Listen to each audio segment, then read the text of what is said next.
voy a, voy a pedirles, hermanos, que se dispongan a abrir su palabra. Vamos a abrir la palabra en la carta o el Evangelio de San Juan. El capítulo es el capítulo 2, el versículo 11, mis hermanos.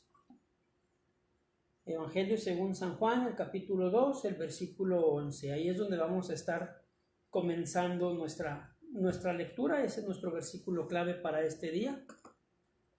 El propósito que perseguimos con este tema, hermano, es explicar a la congregación la soberanía que tiene Cristo en cuanto a dar respuesta o no a una solicitud o petición de cualquier ser humano.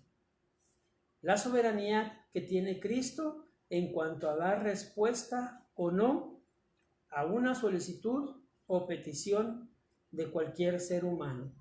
El tema de esta tarde lleva por nombre: ¿puedo cambiar la decisión de Jesús? Es una pregunta. ¿Puedo cambiar la decisión de Jesús? Ese es el tema del día de hoy, hermanos. Dice la palabra del Señor, capítulo 2 de Juan, versículo 11. Este principio de señales hizo Jesús en Caná de Galilea y manifestó su gloria, y sus discípulos creyeron en él. Este principio de señales hizo Jesús en Caná de Galilea y manifestó su gloria, y sus discípulos creyeron en él. Muy bien, hermanos. Cristo va a enseñarnos varias cosas en este día, y como dice el propósito, hoy veremos, hermanos, que Cristo tiene todo bajo control, pero en su soberanía Él puede dar respuesta o no a una solicitud o petición de cualquier ser humano. La palabra, hermanos, autoridad, es una palabra que durante estos últimos días hemos estado escuchando mucho en la televisión, en las redes sociales, en todo ese tipo de noticieros que podemos ver. La autoridad, hermanos, durante estos días hemos visto que tiene diferentes formas. La autoridad trae consigo, hermanos, poder. La autoridad trae consigo control. La autoridad trae consigo también, hermanos, mando. Lo malo es que algunos abusan de esa autoridad. Algunos abusan de la autoridad que se les ha otorgado. Lo vimos hace unos días, con este problema tan grande que se generó por un policía que, voy a decirlo de esta manera, tal vez provocó la muerte de una persona de color negro, nada más por abuso de autoridad. Hasta donde sé y lo que he podido ver, la persona ya se había dejado someter y no había necesidad. Sin embargo, hubo abuso de autoridad. Vemos también, hermanos, aquí mismo en nuestra ciudad, en nuestro estado, la autoridad del gobernador diciendo que a causa y por culpa de nosotros como ciudadanos que no nos sometemos, que no obedecemos, que no cumplimos con lo que se está estableciendo, la autoridad que le confiere al gobierno estatal está diciendo que no va a cambiar el semáforo rojo hasta tal vez fines de mes. ¿Por qué? Porque la gente no entiende, hermanos. Dicho sea de paso y dejándote bien claro, por favor, no seas tú de esas personas que no hacen caso. No seas tú de esas personas que no obedecen. Sujétate, obedece, toma tus distancias, lleva tu cubrebocas, porque lo vemos, hermanos, lo vemos que la gente no está obedeciendo, no está haciendo caso, y después nosotros mismos somos los que pagaremos las consecuencias. Sin embargo, volviendo al tema, la autoridad del gobierno estatal dijo que va a abrir que estaremos en semáforo rojo hasta fines. La autoridad y el abuso de autoridad de esta persona llevó a la muerte a otra persona. La autoridad, hermanos, también algunas veces es manipulada.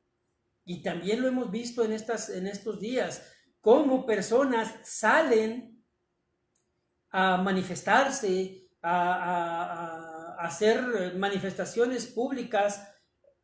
Insisto otra vez con esto, buscan defender sus derechos, estropeando o atropellando los derechos de los demás. Pero, hermanos, lo hacen viendo y buscando la forma de presionar, buscan la forma de hacer que la autoridad cambie su postura, que la autoridad cambie su decisión para quedar bien con ellos, para quedar bien con la gente, para tranquilizarlos, para quedar de una manera más tranquila con esas personas que hasta cierto punto se sienten o se ven afectadas. Hoy veremos, hermanos, que Cristo, al igual que Dios nuestro Señor, es soberano y que cuando Él toma una decisión, es imposible, hermanos, cambiar su voluntad. Es imposible que Él pueda cambiar su respuesta a una petición. Cristo, hermanos, puede responder o no a la petición que tú y yo le hagamos, pero nuestro Señor solo está sujeto a la voluntad del Padre. Cristo, estando en la tierra, solo estuvo sujeto a la voluntad del Padre, solo a lo que el Padre le ordenaba. ¿Escuchaste bien? Solo al Padre. Aunque dice la Biblia en Lucas 2:51, vamos para allá. Esto es el contexto bíblico de lo que vamos a aprender. Lucas 2:51. Dice así, mis hermanos.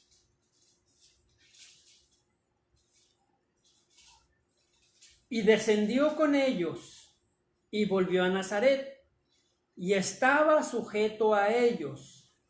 Y su madre guardaba todas estas cosas en su corazón. Aquí la palabra del Señor, si tú te acuerdas, voy a leerlo de hecho. Estaba Jesús, dice el versículo 47, y todos los que le oían se maravillaban de su inteligencia y de sus respuestas. Cuando le vieron, se sorprendieron y le dijo su madre: Hijo, ¿por qué nos has hecho así? He aquí tu padre y yo te hemos buscado con angustia. Entonces él les dijo: ¿por qué me buscabais? ¿No sabéis que en los negocios de mi padre me es necesario estar? Mas ellos no entendieron las palabras que les habló. ¿Sí? Cristo les dice a los papás: ¿por qué me estaban buscando? Estoy en los negocios de mi padre. Ellos no lo entendieron. Sin embargo, Cristo, dice la Biblia, descendió con ellos y volvió a Nazaret y estaba sujeto a ellos. Es decir, le hacía caso a sus padres, le hacía caso a papá y a mamá. La tarde de hoy, hermanos, y el tema de hoy, vamos a aprender varios puntos que son importantes y que nosotros debemos conocer. Pero el más importante que aprenderemos es que Cristo, hermanos, hace como Él quiere. Vamos a ver que esta es la primera señal que Jesús hizo. Es la primera señal que Cristo hizo como milagro para Él revelar su gloria. Pero curiosamente, como vamos a ver, la primera señal que Él hizo para mostrar su gloria, pareciera que quien la provocó fue María. Pareciera que quien provocó que iniciara esas señales fue María. Incluso, hermanos, la iglesia tradicional asegura que así como María influyó en que Cristo obrara en esa boda, en esas bodas, todavía lo hace actualmente. La iglesia tradicional enseña que María puede influir en Jesús para que te conceda tu petición o bien para que cambie su opinión. En estos días que he estado viendo un poco sobre este tema, una vez más para reforzarlo, hermanos, veía unos imágenes en Facebook donde está Cristo por un lado platicando con una persona y en una puerta, y del otro lado, así como retiradito, van entrando otras personitas. Y en teoría dice Jesús: discúlpalos, eso es obra de mi madre. O sea, como si las personas pudieran entrar al cielo por la puerta que Cristo estableció, sabiendo que Cristo es la única entrada al Padre, y dando cabida a que María influencia o tiene poder para meter también personas al cielo. Eso es un error, hermanos. Eso no es bíblico. Eso no viene en la palabra. Eso no nos enseña la palabra. María no puede influir en Cristo y hoy te lo voy a enseñar. Hoy te lo voy a demostrar. Vamos entonces, hermanos, a Juan capítulo 2. Le voy a leer del versículo 1 al 12. Dice así, hermanos.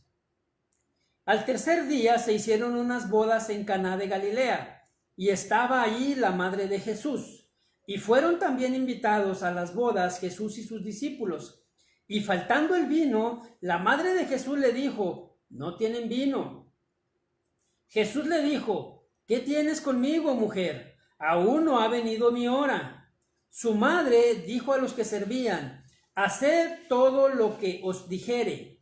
Y estaban allí 6 tinajas de piedra para agua, conforme al rito de la purificación de los judíos, en cada una de las cuales cabían 2 o 3 cántaros. Jesús les dijo: llenad las tinajas de agua, y las llenaron hasta arriba. Entonces les dijo: sacad ahora y llevadlo al maestresala, y se lo llevaron. Cuando el maestresala probó el agua hecha vino, sin saber él de dónde era, aunque lo sabían los sirvientes que habían sacado el agua, llamó al esposo y le dijo: todo hombre sirve primero el buen vino, y cuando ya han bebido mucho, entonces el inferior. Mas tú has reservado el buen vino hasta ahora. Este principio de señales hizo Jesús en Caná de Galilea, y manifestó su gloria, y sus discípulos creyeron en él. Después de esto descendieron a Capernaum, él, su madre, sus hermanos y sus discípulos, y estuvieron ahí no muchos días.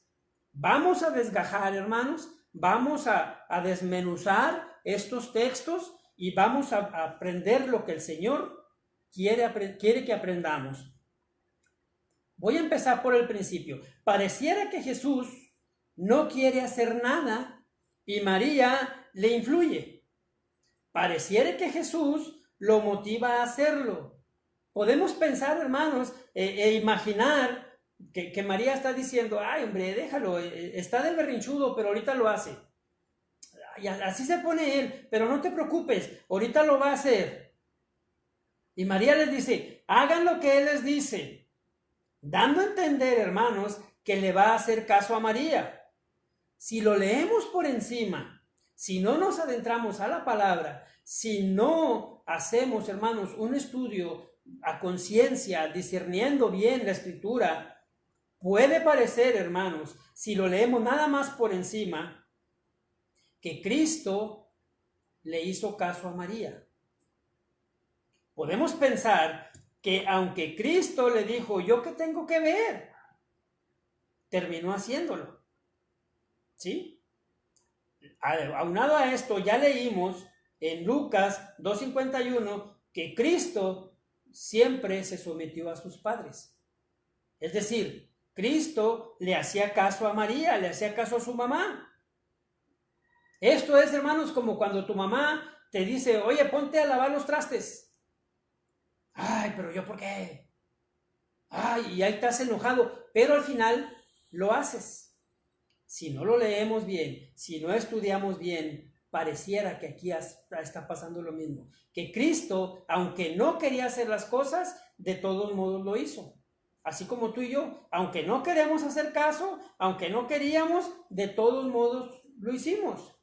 Insisto, la iglesia tradicional de eso se agarra, de eso se ocupa para decir lo siguiente: no, hombre, es que la verdad no es lo mismo que tú se lo pidas a que se lo pida a su madre.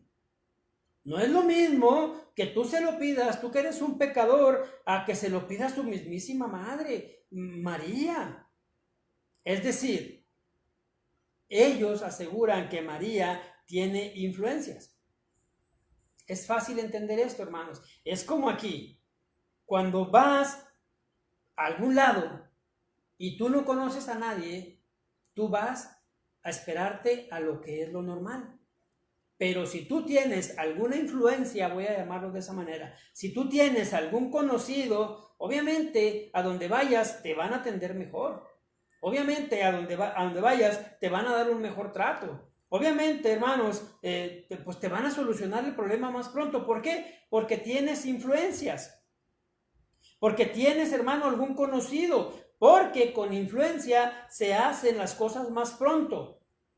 Pero esto es una lógica humana, hermanos. Una lógica humana. De ahí algunos religiosos se agarran para decir que por eso fueron necesarios todos los santos que hay. Que San Pablo, que San Pedro, que San Tadeo, que San Judas, todos los santos que hay, hermanos. Porque ellos, los religiosos, te dicen que esos no se pueden comparar con nosotros, que ellos en sus vidas fueron tan buenos que el Señor, por sus acciones, por sus obras, los hizo unos santos. Hemos aprendido perfectamente y sabemos que esa palabra santo no significa bueno, significa apartado, y eso lo sabemos. Sin embargo, la religión tradicional en eso fundamenta su doctrina, en obras, en lo que hizo o dejó de hacer en vida. Pero nuestra doctrina, mis hermanos, la doctrina de siervos de Jesucristo, es fundamentada en la Biblia, en la palabra del Señor. Entonces, con lo que te voy a enseñar a continuación, no le pondremos ni le quitaremos. Dejaremos, hermanos, que solo la Biblia hable, que la Biblia misma nos dé la conclusión, porque con esto que aprenderemos hoy vamos a derribar, hermanos, dos grandes creencias que están infundadas, que están, hermanos, sin fundamento. 1, la intercesión de María, y 2, que beber vino es pecado. Porque, como vamos a ver, hermanos, Jesús a estas personas en esta boda en específico les dio 600 litros del mejor vino. 600 litros del mejor vino. ¿Por qué Jesús, hermanos, cuando se acabó el vino no les dijo, ándele, qué bueno que se les acabó, para que se le quite lo pecador? ¿Por qué Jesús no hizo eso, hermanos? ¿Por qué Jesús transforma 600 litros de agua aproximadamente en el mejor vino? ¿Por qué Jesús, hermanos, haría pecar a esta gente de esta forma? Insisto, si lo leemos nada más así, si lo vemos nada más así, sí nos crean esas dudas. ¿Por qué Jesús los hizo pecar? Vamos a analizar, hermanos, varios aspectos bajo la luz de la propia palabra. Voy a empezar a desgajar estos versículos. Al tercer día se hicieron unas bodas en Caná de Galilea y estaba ahí la madre de Jesús. Y fueron también invitados a las bodas Jesús y sus discípulos. Hay una boda en Caná de Galilea. Caná de Galilea, hermanos, para que te ubiques en el mapa, se encuentra aproximadamente, o se encontraba aproximadamente a 6 kilómetros al noreste de Nazaret. Pero la Escritura nos dice que María ya estaba ahí. Algo raro, hermanos, es que Juan, no dice María. Él dice, y estaba ahí la madre de Jesús. Juan no dice María. Es curioso, pero ahorita vas a ver por qué. Estaba ahí la madre de Jesús. Juan no la llama por su nombre. Jesús, hermanos, cuando encomienda a María, a Juan, en Juan capítulo 19, también le encomienda y él tampoco le llama por su nombre. También Jesús en ese momento le dice, mujer, he ahí tu hijo. No le dice mamá, tampoco le dice María, le dice mujer. Aquí Juan nos dice que estaba ahí la madre de Jesús, tampoco usa su nombre. Después, hermanos, dice, y fueron también invitados a las bodas Jesús y sus discípulos. Y también, Probablemente, hermanos, Jesús iba pasando por ese lugar y aprovecharon para invitarle, ojo, como a todo el pueblo, como a todo el que estuviera ahí, porque en ese tiempo, hermanos, se acostumbraba invitar a todo el pueblo a las bodas. Había una boda, y es como ahorita actualmente en muchos ranchos, ¿verdad? Que dicen, es como boda de ranchos. Han escuchado ese comentario, es decir, van todos. Se piensa, hermanos, y hay comentaristas que dicen que había aproximadamente 2,000 personas. Grábate ese dato porque es importante para ahorita más adelante. Se piensa que había aproximadamente 2,000 personas. María y Jesús no son del pueblo. ¿Pero qué hacen entonces ahí? No se explica qué está haciendo ya María ahí en ese lugar, pero el versículo 3 es muy interesante. Fíjate lo que dice. Y faltando el vino, la madre de Jesús le dijo, no tienen vino. ¿Cómo supo, hermanos, María que no había vino? ¿Cómo supo María que no tenían vino?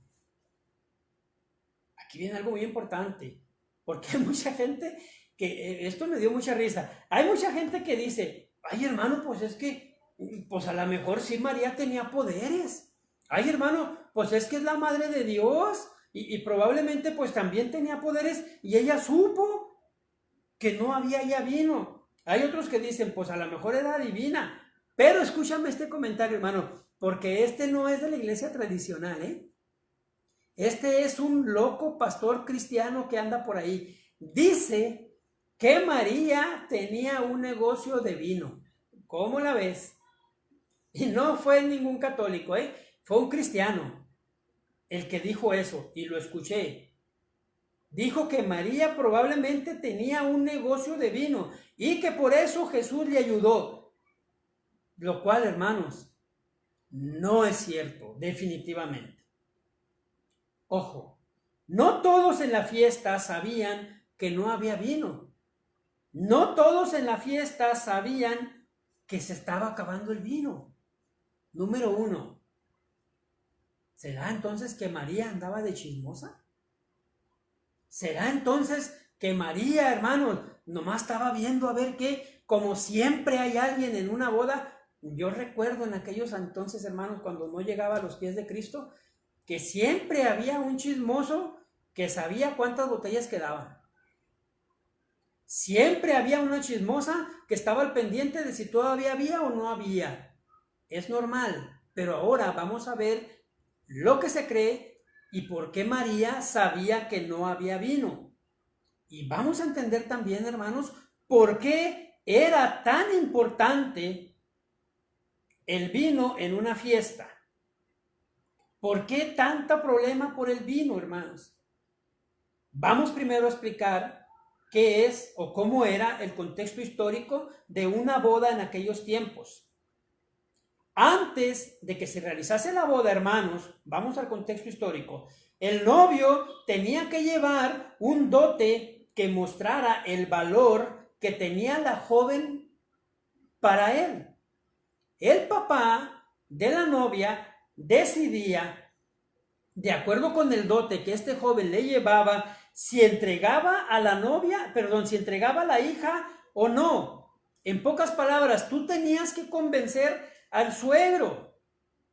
Tú tenías que de alguna manera llevar al suegro y tú mostrarle al suegro que tenías la forma de mantener a su hija. Si tú querías a la joven, tenías que llevar algo bueno, hermano. Porque tal vez la joven tenía varios pretendientes. De esta manera, a través de ese dote, el papá aseguraba el futuro de la joven. ¿Sí?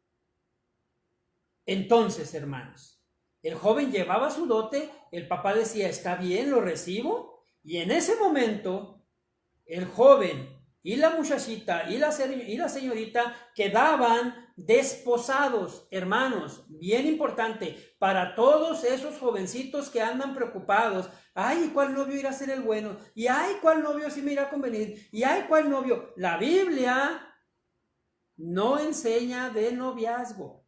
En aquellos entonces no había noviazgo. Era muy diferente. Ya luego lo veremos. Pero para aquellos que se preguntan esas cosas, era entonces así. Llegaba, convencía al novio. En ese momento, hermanos, se desposaban o quedaban comprometidos. El joven, cuando ya había recibido el sí del suegro, se devolvía a su casa. Y había una especie de patriarcado, hermanos. La casa del papá estaba en el centro y el terreno era muy amplio. El papá le regalaba al joven y ahora futuro esposo una sección o una parte de su terreno para que ahí construyera la casa. Y el papá del novio era el que le decía al novio cuándo podía ir ya por la mujer. El novio estaba y empezaba a construir, hermanos, y le decía, ¿ya papá? No, todavía no, te falta esto. Y seguía el novio, ¿ya papá? No, todavía no, te falta esto otro. Cuando ya el papá decía, ahora está listo, ve por la muchacha. Ve por la muchacha. Entonces, hermanos, esa noche iban un grupo de amigos y el novio, y se acostumbraba que el mejor amigo del novio tocara la trompeta para ir avisando. Iban todos haciendo ruido con algarabía, hermanos, para ir avisando que ahí iba un novio a recoger a la novia. La novia, por su parte, estaba ya lista, hermanos, con el vestido listo y todo listo, para en cuanto escuchaba la trompeta, en cuanto escuchaba todo eso, se ponía el vestido porque sabía que ya iban por ella, hermanos. La novia se alistaba porque sabía que ya iban por ella. Se la lleva el novio a la casa que preparó. Y ahí, hermanos, pasa algo muy importante. Comienza la fiesta, comienza el pachangón, pero los novios se meten a la recámara nupcial por 7 días, mientras los invitados celebraban su fiesta. Hermano, me la está contando muy bonita, pero ¿dónde viene? Enséñeme en la Biblia dónde viene. Vamos a verlo. Jueces, capítulo 14, versículos del 10 al 12. Jueces, capítulo 14, versículos del 10 al 12.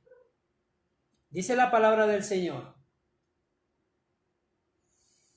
Vino pues su padre a donde estaba la mujer, y Sansón hizo ahí banquete, ahí está la fiesta, porque así solían hacer los jóvenes. Y aconteció que cuando ellos le vieron tomando 30 compañeros para que estuviese con él, y Sansón les dijo, yo os propondré ahora un enigma, y si en los 7 días del banquete me lo declaráis y descifráis, yo os daré 30 vestidos de lino y 30 vestidos de fiesta. Ahí está, hermanos, la duración del tiempo que duraba mínimo una boda. Entonces llegaban y se metían.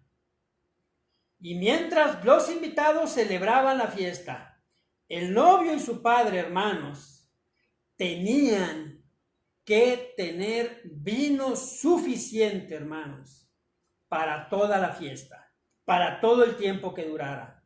Si en ese tiempo se quedaban sin vino, el padre de la novia podía hasta demandarlos legalmente, hermanos. Hasta demandarlos legalmente. Ahí no podía haber justificaciones, porque el novio podía decir, ay, el suegro, no se preocupe, hombre, lo que pasa es que vinieron de más de gorrones. No se preocupe, hombre, ahorita ya se acabó, pero mañana compro. Dinero sí hay, suegro, dinero sí tenemos. Lo que pasa es que se acabó. No, hermano, no era tan fácil. El suegro le diría, ¿cómo no te diste cuenta que estaba acabándose el vino? La palabra del Señor nos dice que eso era causa de burla. Fíjate dónde dice, Lucas 14, 28. Si tú no planeabas bien, Lucas 14, 28. Porque ¿quién de vosotros, queriendo edificar una torre, no se sienta primero y calcula los gastos a ver si tiene lo que se necesita para acabarlo?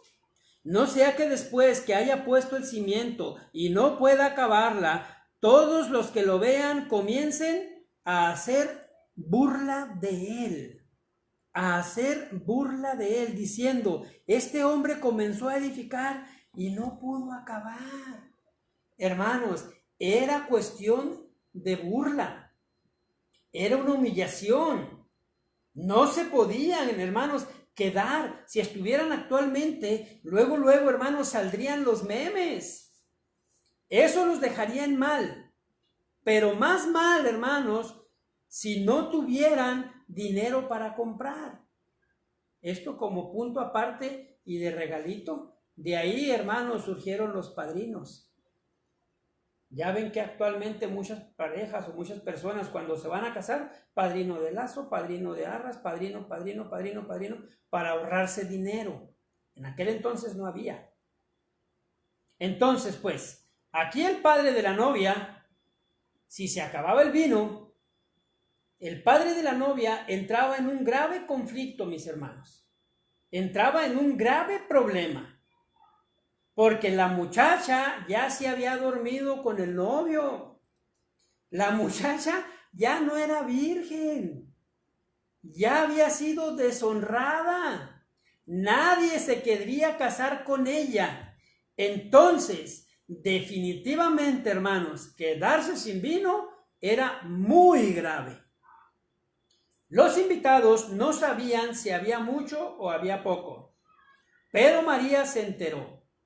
Es aquí donde comentaristas e historiadores piensan y dicen que posiblemente María era pariente del novio, porque sería muy vergonzoso que un invitado supiera que no había vino. Entonces esa era información privilegiada que solo la familia podía saber. Es aquí cuando María viene con Jesús. Oye, ya no tienen vino. Ya no tienen vino. María, hermanos, seguro espera que Jesús haga algo. Después de todo, tal vez también era su familiar. Pero aparte, y lo más importante, María sabe quién es Jesús. María sabía perfectamente que aunque Jesús no había hecho ningún milagro, algo especial había en Jesús. Porque María vio al ángel, hermano. María sabía que Jesús era un milagro. Obviamente, hermanos, María sabía que Jesús no tenía dinero. Sabía que Jesús siempre dijo que no tenía dinero. Es más, Jesús no tenía ni dónde vivir, hermanos. Pero María sabía que Jesús era el Mesías y que Él podía mostrar su poder en esa situación. Aparte de tal vez sentirse obligado moralmente a salvar el honor de la fiesta, María sabía que algo podía hacer. Y aquí entra el versículo 4. Aquí entra el versículo 4 de Juan. Vamos a leerlo.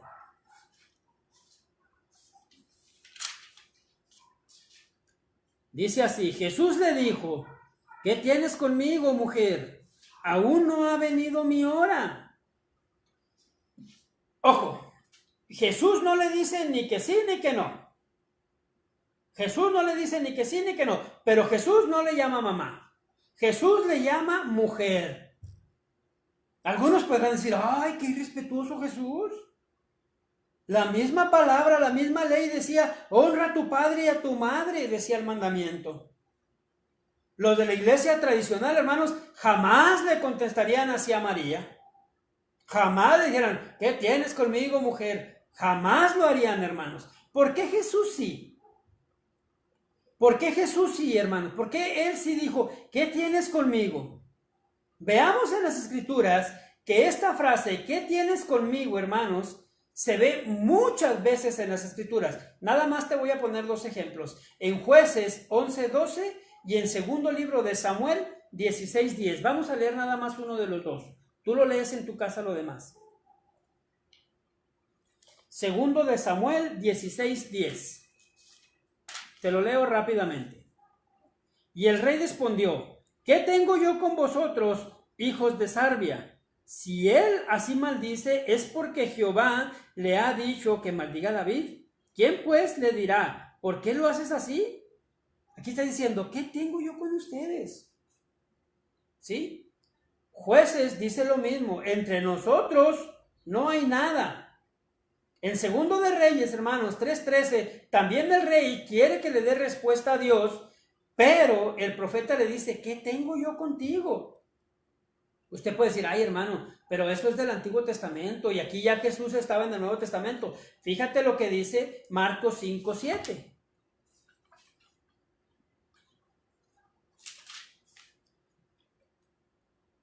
Y clamando a gran voz, dijo, ¿qué tienes conmigo, Jesús, Hijo del Dios Altísimo? ¿Qué tienes conmigo? Eran frases muy usadas, hermanos. En este caso era un demonio. ¿Sí? Eran frases muy usadas. Para aquellos, hermanos, que piensen, ¿por qué le dijo el Señor eso? Jesús le está diciendo a María en pocas palabras que Jesús ya no está sujeto a ella. Que ahora solo depende de lo que le diga el Padre. Jesús le contesta así, hermanos, pero no es una forma grosera. La palabra mujer que Cristo utiliza en este versículo es la palabra griega guné, así con acento en la E, guné, que significa mujer respetuosa, significa algo con respeto, pero ya no de hijo a madre, sino como a cualquier mujer, sino como a cualquier persona respetuosa. Es decir, aquí Cristo, está diciendo que entre Jesús y María ya no hay una relación de obediencia. Aunque es su mamá, Jesús le deja en claro que ya pasó el tiempo, hermanos, de hacerle caso. Que ya pasó el tiempo en el que él se sometía a lo que ella dijera. Entonces, fíjate bien, aquí viene algo bien importante, versículo 5. Su madre dijo a los que servían, haced todo lo que os dijere. Fíjate cómo responde María, hermano. Porque María se entera antes que los demás que no había vino. Pero María ya llevaba sirvientes. María ya llevaba sirvientes. María ya iba lista. Su madre dijo a los que servían, haced todo lo que os dijere. María sabe que Jesús puede hacer algo y ella espera, hermanos, que Jesús haga algo. Pero Jesús, con sus discípulos, más la gente que estaba ahí, ya era un grupo medio largo, medio grande. Y Cristo le responde delante de todos para que quedara bien claro, para que quedara bien establecido otra parte que nos enseña la palabra. Que el Mesías, hermanos, dice la Biblia, que el Mesías prometido sería más alto que cualquier ser humano. Es decir, María ya no tendría influencia sobre él. Parafraseando, Cristo está diciendo, yo ya no sigo más tus órdenes, mujer. Yo ya no sigo más lo que tú digas. Ese no es mi problema, tal vez le dice. Pero, fíjate bien, como María no se enojó. María, hermanos, no le está diciendo, pues tú me obedeces porque soy tu madre. Tú me obedeces porque soy yo. Tú me obedeces. Ni menos, hermanos, lo chantajeó. Como algunas mamás por ahí va que dicen, ay, no me hizo caso, pero me he de morir y entonces, no, hermanos. María tomó su rol. María comprendió inmediatamente. María sabía que Cristo siempre se había sujetado a sus papás. En el versículo que leímos de Lucas 2:51 dice la palabra, no, nada está escrito porque sí, hermanos. Dice que María guardó eso en su corazón. María guardó eso en su corazón. Porque en algún momento María tenía que recordar que Cristo siempre le había hecho caso, pero que llegaría el momento en que el Señor comenzaría su ministerio. y que María debería saber cuál tendría que ser ya su rol. Ahora María entiende que ya Jesús está iniciando su ministerio, que ya su autoridad con él ha quedado de lado, que ya su autoridad ya no aplica. Por eso, hermanos, ella les dice, hagan lo que él les diga. Ya María no les dice, hagan lo que yo les digo. Ya María no dice eso. ¿Sí? Si te fijas, hermano, si ya María llevaba a los sirvientes, es porque María probablemente, hermanos, algo estaba coordinando, algo coordinaba a la gente. Pero ahora ya no. Ahora les dice, hagan lo que él les diga. Ojo, esta frase, hermanos, tampoco es algo nuevo. Tampoco es algo que aparece por primera vez. Si tú y yo vemos en Génesis 41:55, vámonos para allá. Dice lo siguiente, hermano. Es Faraón hablando.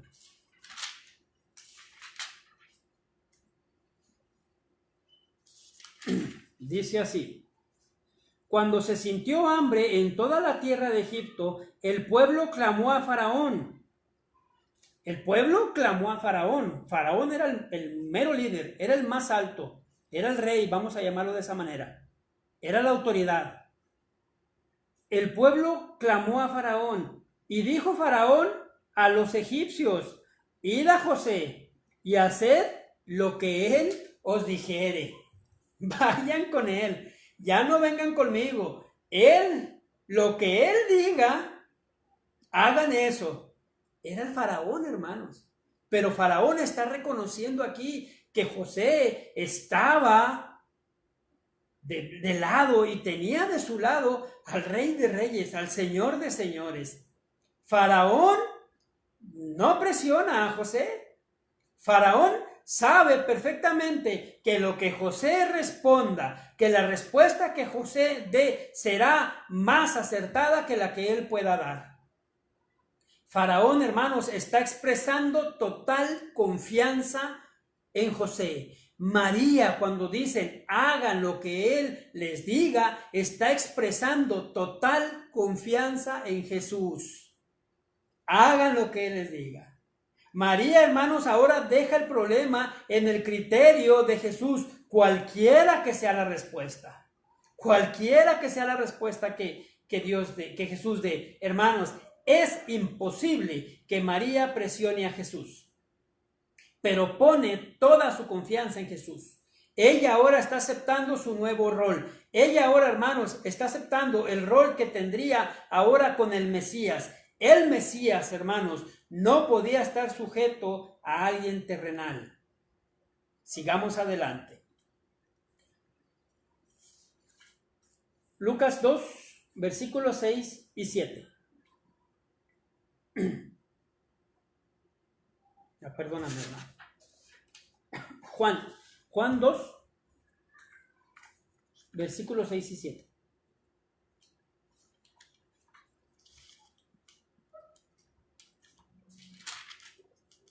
Dice así, y estaban ahí 6 tinajas de piedra para agua, conforme al rito de la purificación de los judíos, y en cada una de las cuales cabían 2 o 3 cántaros.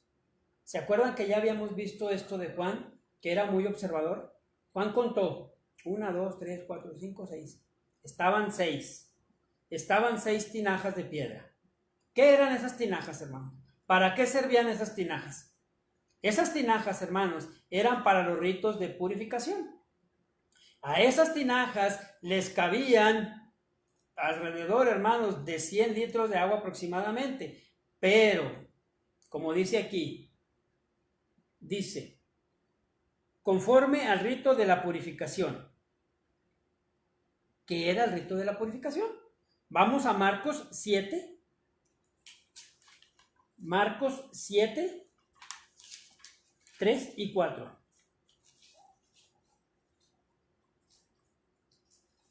Porque los fariseos y los judíos, aferrándose a la tradición de los ancianos, si muchas veces no se lavan las manos, no comen. ¿Escuchaste bien? Si muchas veces no se lavan las manos, no comen. Y volviendo a la plaza, si no se lavan, no comen. Y otras muchas cosas que hay tomaron para guardar, como los lavamientos de los vasos de beber y de los jarros y de los utensilios de metal y de los lechos. Es decir, hermanos, imagínate entonces la escena. Era un banquete. Tienes, hermano, ¿te acuerdas cuántas personas te dije al principio que te acordaras de eso? Tienes alrededor de 2,000 personas en el banquete. 2,000 personas, hermanos, que no hacen nada si primero no se lavan las manos. Que no hacen nada si primero no se lavan los pies. Recordando que ahí no había pavimento. Y muchos caminaban tramitos, hermanos. ¿Cómo estarían los pies de polvosos? Más allá, ¿cómo estaría el agua, hermanos? ¿Cómo estaría el agua? Estaban cerca de 2,000 invitados. Pregunta, ¿estaría el agua para beber? Yo pienso que no. Definitivamente no. Cristo, hermanos, les dice, eran realmente bien exagerados, tanto que en alguna ocasión Cristo les dijo, ustedes cuelan el mosquito, pero se tragan el camello. ¿Se acuerdan de eso? Eso viene en Mateo 23-24. ¿Por qué les dice eso? Porque estos judíos, hermanos, eran tan meticulosos que cuando bebían del agua, a su copa o a su vaso, le ponían un colador para que cuando lo tomaran, si por casualidad le había caído un mosquito, no se lo comieran y no ser inmundos. Fíjate el extremo, hermano. Pero eso pensaban los judíos. Según la ley, si se comían ese mosquito, quedaban inmundos. Entonces, el agua de las tinajas definitivamente no era para beber.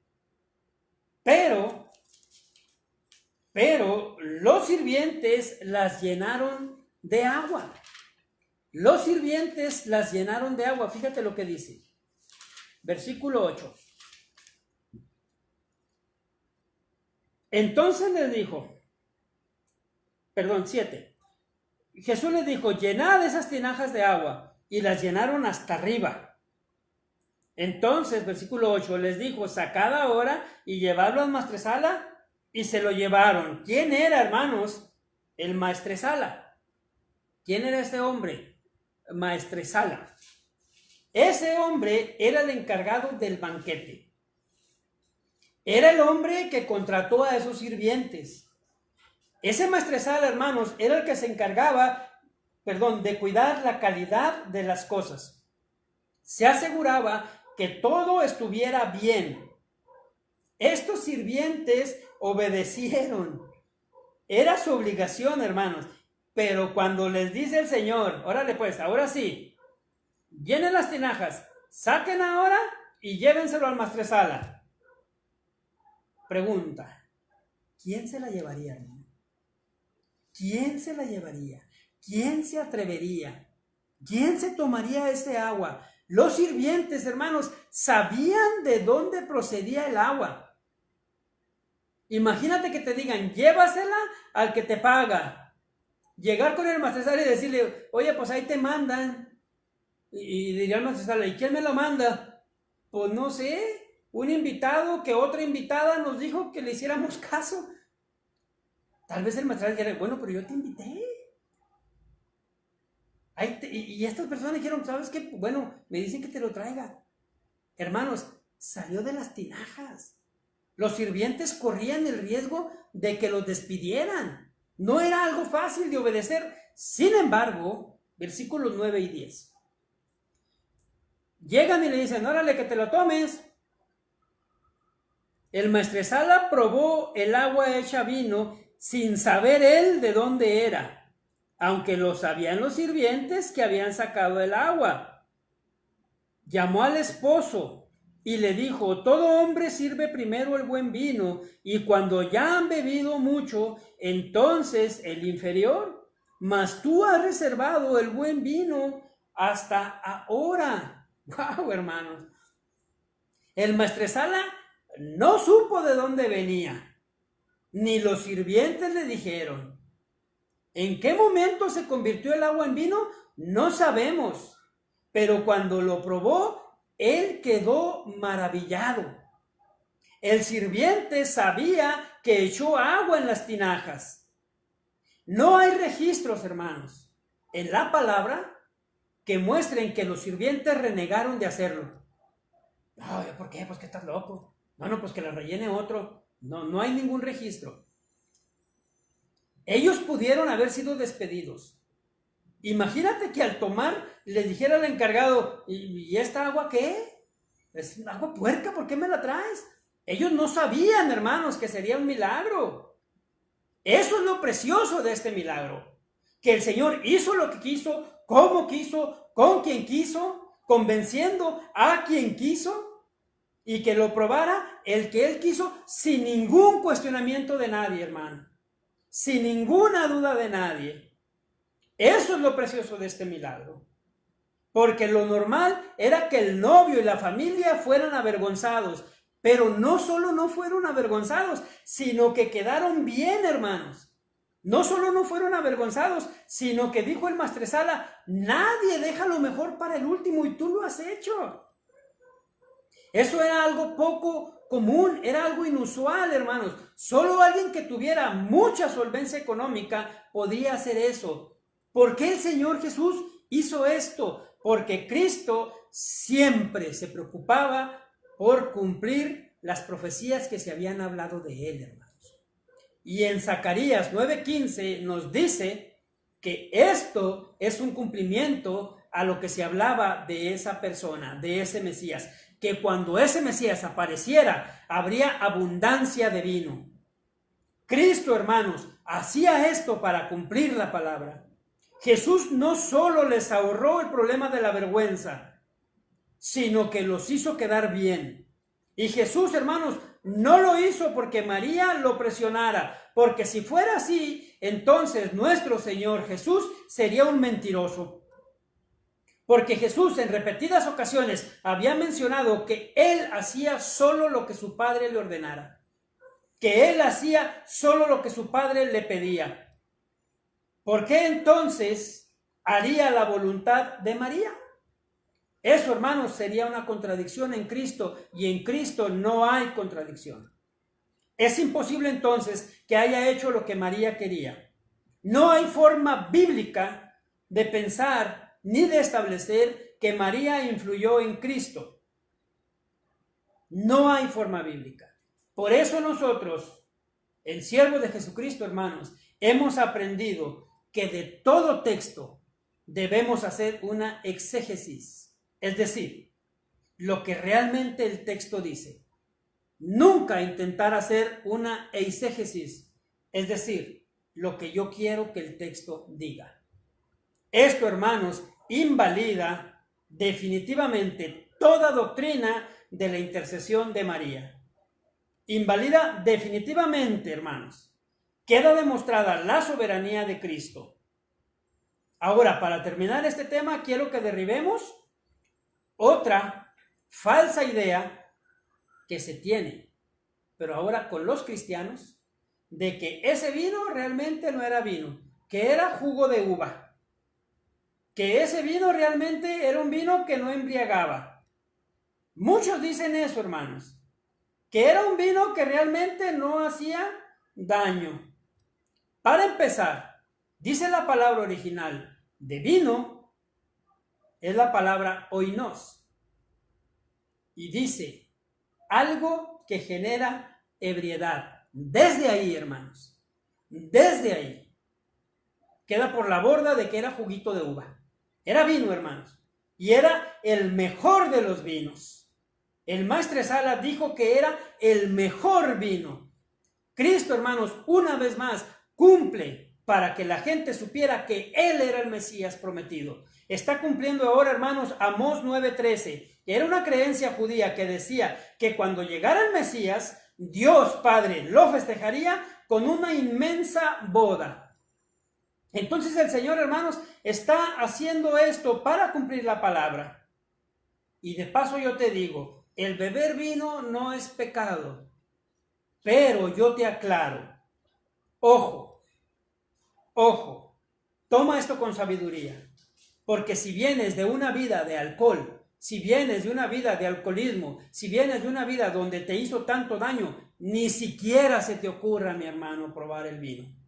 Sin embargo, tomar vino no es pecado. Embriagarse, mi hermano, embriagarse, eso es pecado. Embriagarse con vino sí es pecado. Embriagarte, mi hermano, no es obra del Espíritu Santo. Y si tú eres hijo de Dios, haces lo que el Espíritu Santo te mueve a hacer. Y definitivamente, hermanos, no te va a llevar en ningún momento a embriagarte. En aquellos tiempos, hermanos, viéndonos y volviendo al contexto histórico, cómo era en aquellos tiempos, créeme que era mejor tomar vino que tomar agua. No había agua purificada como tenemos hoy, hermanos. De hecho, Pablo le dice a Timoteo, tómate una copa de vino para tu malestar. Pablo no está aconsejando a Timoteo a embriagarse, ni lo hacía pecar. Pablo le está diciendo, tómate una copa de vino, es buena para ti, es bueno para tu problema. Nunca le está diciendo que se embriague. Este milagro entonces, hermanos, nos enseña que Cristo es soberano. Nos enseña, hermanos, que no necesitamos intercesiones para llegar con Él. No necesitamos ni de una madre, no necesitamos de ningún santo, no necesitamos de alguien superior.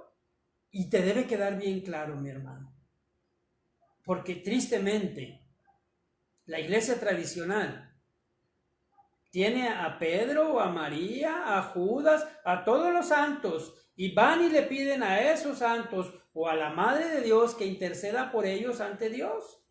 Y nos burlamos los cristianos. Pero los cristianos, hermanos, hay algunas iglesias tan torcidas que hoy tienen a su profeta, a su apóstol, a su ungido, y van igual, hermanos, hacen lo mismo. Ay, pastor, ay, no, pastor, el pastor no vale para ellos. Ay, profeta, ay, apóstol, interceda por mí, ore por mí. No, mi hermano, no. Los católicos tienen sus santos muertos, pero los cristianos tienen sus santos vivos, hermanos, y es la misma. No necesitamos intercesores, no necesitamos, hermanos, porque gracias al sacrificio de Cristo en la cruz por nosotros, ahora tenemos un sumo pontífice, hermanos, un puente. El único que une al Padre con el hombre, el único puente es Cristo, hermanos, es Cristo. Cristo entonces es soberano y todopoderoso. No necesitas, hermano, no necesita el hombre o tú como hombre acudir con otro hombre para que ore por ti. Ve directamente con el Señor. Obviamente, hermano, podemos acudir con algún hermano en Cristo para escuchar algún consejo, para orar juntos, pero nunca, hermano, para considerarlo más santo que tú. Nunca consideres a alguien así. Porque todos, dice la palabra del Señor, hermanos, somos pecadores. Y todos necesitamos del único santo que es Cristo Jesús. Es el único camino entre Dios y el hombre. No pongan nunca sus ojos en el hombre, hermanos. Hable con Dios y ponga su vida en sus manos. Jesús está para ayudarte. Y Jesús sabrá cómo responder tu petición. Siempre, hermano, déjalo bien claro. Antes de venir a los pies de Cristo, tú y yo pedíamos a los santos, pedíamos a las imágenes, etc. Hoy, hermanos, seguimos siendo pecadores, pero ahora sabemos que Cristo está por nosotros. Que Cristo, hermanos, en su poder, majestad y gloria, va a contestarnos lo que Él quiera, como Él quiera, en su soberana voluntad. Es una promesa, hermanos, y es para ti y para mí. Como decía aquel cantito precioso, hay una promesa en la Biblia que es para ti y para mí. Y eso, hermanos, es una vida eterna con Cristo, nuestro Señor. Allá iremos con Él iremos. Y en ese momento, dice la palabra del Señor, nuestros cuerpos serán semejantes al de Él. Por lo tanto, hermanos, y por lo pronto, confiemos solo en Cristo. Y espero que este tema que hemos aprendido el día de hoy edifique tu vida. Y que ahora sepas, cuando alguien te diga, cuando alguien que aún no ha llegado a los pies de Cristo, que pertenezca a la iglesia tradicional y que te diga, no, es que María intercede aún. No, tú le digas, no. Seguramente, hermanos, María está en el cielo. Ella cumplió su misión, pero ella ya no tiene nada que ver. Es Cristo y solo Cristo. Solo en Él hay esperanza, solo en Él hay vida eterna. Dios me los bendiga, hermanos. Espero sigan muy bien, reciban un fuerte abrazo. Esperamos vernos pronto, si no, por lo pronto y mientras tanto, aquí nos vemos el domingo con nuestro siguiente tema, que es otro atributo del Señor, que es Dios es amor. Dios me los bendiga, hermanos, estén muy bien.